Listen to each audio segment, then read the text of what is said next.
Trump did, and this is the good bit, he did at least tell Prince Harry not to worry. He's not going to do what a lot of people have wanted him to do and throw Prince Harry out of the US because of his admitted history of drug use, which is an immigration no-no.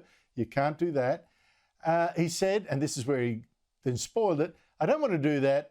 I'll leave him alone. He's got enough problems with his wife. She's terrible. Now, Harry's now hit back with a little speech at the Invictus Games, seeming to reference Trump.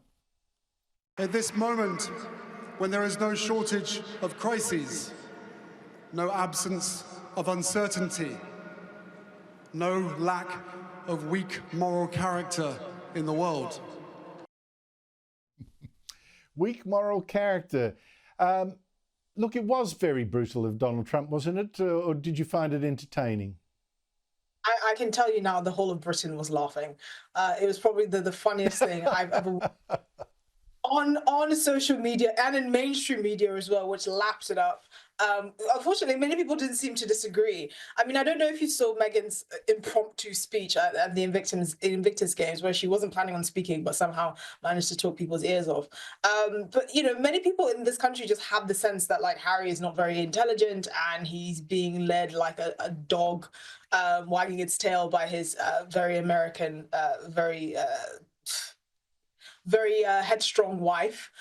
Now, of course, again, this was a necessary comment from Trump, but he's who he is. He's giving us entertainment, even if it's not necessarily very highbrow.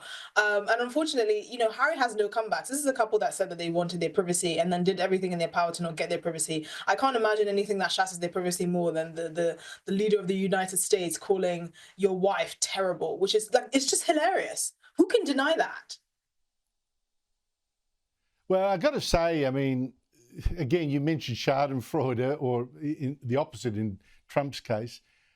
Meghan Markle has said pretty worse things about the royals, so I guess she's got it coming back at her. Yeah, certainly. I mean, I can tell you who was laughing, the Prince and Princess of Wales. I can absolutely guarantee that the entire royal court were having the time of their lives laughing at this, because you have to remember that President Trump still holds the royal family in some regard, which is Keir Starmer's saving grace. And I'm pretty sure they've done a lot of heavy lifting in terms of smoothing over the relationship between the US and the UK. So for them to see sort of their prodigal son being trashed in this way by the American president certainly feels satisfying and in many ways gratifying. I think so too. Esther Krakue, always great to speak to you. Thank you so much.